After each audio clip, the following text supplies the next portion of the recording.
കട്ടൻ കാപ്പിയുടെയോ കട്ടൻ ചായയുടെയൊക്കെ കൂടി ഒരു ഉള്ളിവട നല്ല സൂപ്പറല്ലേ. ഈ ഉള്ളിവട ഉണ്ടാക്കിയതിൻ്റെ വീഡിയോയിലേക്ക് നമുക്ക് പോകാം. ഉള്ളിവട ഉണ്ടാക്കണം.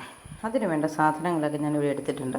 ഒരു ചെറിയ സവോളയാണ്, ഉള്ളിയുടെ വലിയ ഉള്ളി എന്ന് പറയാം, അത്രയും. അതുകൊണ്ട് 3 എടുത്തിട്ടുണ്ട്. ഒരു 5-6 ഉണ്ടാക്കിയാൽ മതി. ഇന്നലെ 3 എടുത്തിട്ടുണ്ട്. പിന്നെ ഇച്ചിരി പച്ചമുളക് അരിഞ്ഞെടുത്തിട്ടുണ്ട്, കറിവേപ്പില എടുത്തിട്ടുണ്ട്, ഇഞ്ചി എടുത്തിട്ടുണ്ട്. നമുക്ക് ഇതൊന്ന് അരിഞ്ഞ്, പിന്നെ ഞാൻ കടലമാവും മൈദയല്ല ആട്ടയാണ് ഉപയോഗിക്കുന്നത്, ആട്ട എടുത്തിട്ടുണ്ട്. അപ്പോൾ ഇതെല്ലാം കൂടി ഒന്ന് സെറ്റ് ചെയ്യാം. ആദ്യം ഇതൊന്ന് അരിഞ്ഞെടുക്കാം. നമുക്ക് ഇത്തിരി എള്ളാണ് അരിഞ്ഞെടുത്തിട്ടുണ്ട്. അരിഞ്ഞെടുത്തപ്പോൾ ഇച്ചിരി അളവ് കൂടുതലുണ്ടോ എന്ന് സംശയമുണ്ട്. എന്നാലും വേണ്ടിയല്ല, നമുക്ക് ഉണ്ടാക്കാം അല്ലേ. ഒരു പിഞ്ചുപ്പ്. വടക്കൊക്കെ ആകുമ്പോൾ ഉപ്പ് കൂടിയും കുറഞ്ഞൊന്നും, കൂടിപ്പോയാൽ കൊള്ളിയില, കുറഞ്ഞാലും കുഴപ്പമില്ലല്ലോ. അതുകൊണ്ട് നമ്മുടെ പാകത്തിന് ഒരല്പം ഉപ്പിട്ട് ഇതൊന്ന് തിരുമ്മി വയ്ക്കാം. ഇനി ഇതിനകത്തേക്ക് ഉള്ളിയും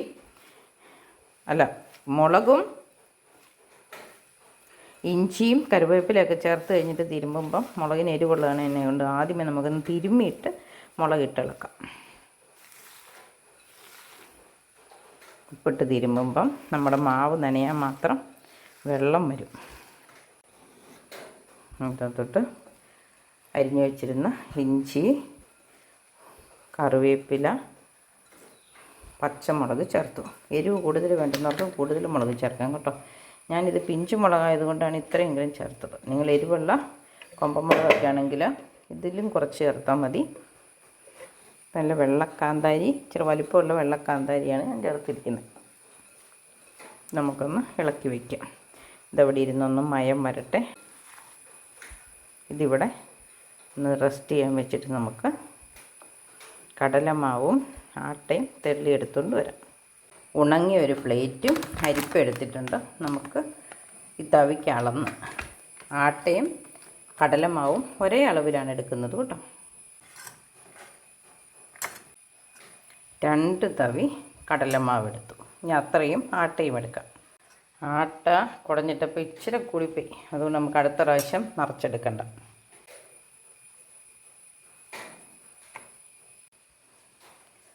തെള്ളിയില്ലേലും കുഴപ്പമില്ലായിരുന്നല്ലേ. എന്നാലും നമ്മളൊരു ഉറപ്പിന് വേണ്ടി ഒന്ന് തെള്ളി. ഇനി നമുക്കിത് നമ്മൾ നന്നായിട്ട് തിരുമ്മി യോജിപ്പിക്കാം. മാവ് കുറവാണെങ്കിൽ നമുക്ക് അല്പം മാവും കൂടി ഇടാം.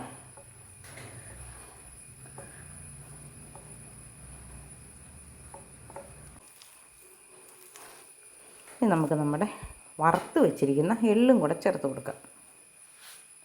ഇത് മുഴുവനും വേണ്ടെന്നാണ് തോന്നുന്നത്, കുറച്ച് പാകത്തിന് ചേർക്കാം. നമ്മുടെ മാവ് ഇവിടെ റെഡി ആയിട്ടുണ്ട്. ഇനി നമുക്ക് ഇത് ഉണ്ടാക്കാനുള്ള പാൻ അടുപ്പത്ത് വയ്ക്കാം. തീ കത്തിച്ച് കൊടുക്കാം. ചൂടായി വരട്ടെ. ആ സമയത്തിന് കയ്യിലൽപ്പം വെള്ളം തൊട്ടിട്ട് നമുക്ക് ഇതൊന്ന് ഷേപ്പ് ചെയ്തെടുക്കാം.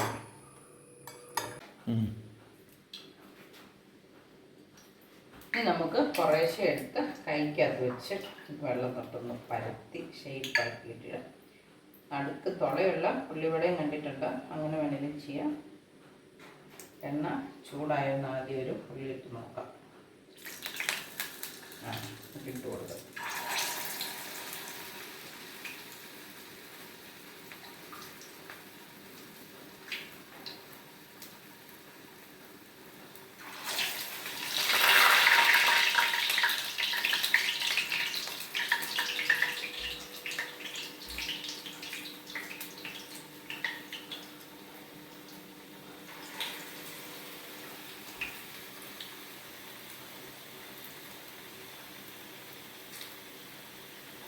തീ ഇനി നമുക്ക് കുറച്ച് വെക്കാം. കൂടുതൽ തീയിലിരുന്ന് വെന്താൽ അകം വേകാതെ വരും ചിലപ്പോൾ. അതുകൊണ്ട് നമുക്ക് തീ കുറച്ച് വെച്ച്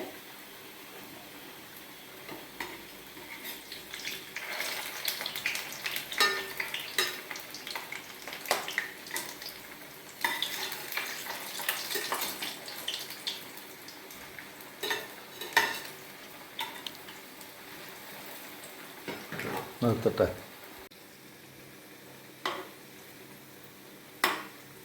നമുക്ക് മറിച്ചും തിരിച്ചു വിട്ട് നല്ലൊരു ഗോൾഡൻ ബ്രൗൺ ആകുമ്പോൾ വേണം എടുക്കാൻ. ആയിട്ടില്ല. നല്ല ചൂട് കട്ടിയുള്ള പാത്രമാണ്, അതുകൊണ്ട് തീ കുറഞ്ഞിരുന്നാലേ എണ്ണ തിളയ്ക്കുന്നുണ്ട്. എണ്ണ തിളയ്ക്കുന്നുണ്ടോ എന്ന് നമ്മൾ ശ്രദ്ധിക്കണം. തിള കുറഞ്ഞു പോയാൽ തീ കൂട്ടി വയ്ക്കണം.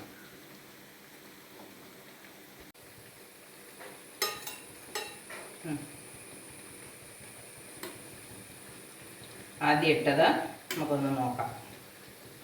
നന്നായിട്ട് മറിച്ചും തിരിച്ചു കിട്ടും. ഒരല്പം കൂടെ ആകാനുണ്ടല്ലേ. ഇത് ഇച്ചിരി കറക്കണം. നല്ലൊരു ഗോൾഡൻ ബ്രൗൺ നിറം ആയിട്ടുണ്ട്.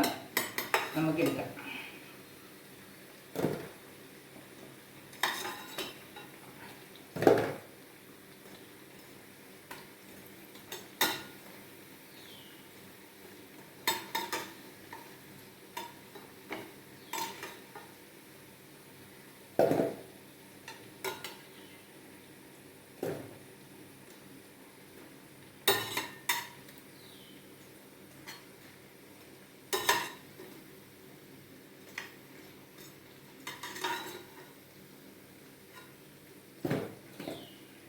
എണ്ണ കരിയാതിരിക്കാൻ വേണ്ടി നമുക്ക് ഒരെണ്ണം ഇട്ടിട്ട് ലാസ്റ്റത്തെ രണ്ടെണ്ണം എടുക്കാം.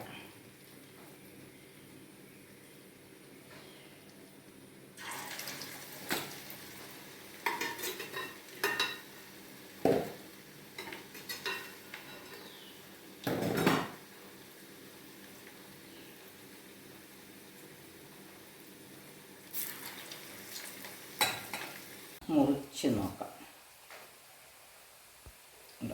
നന്നായിട്ട് വെന്തിട്ടുണ്ട്.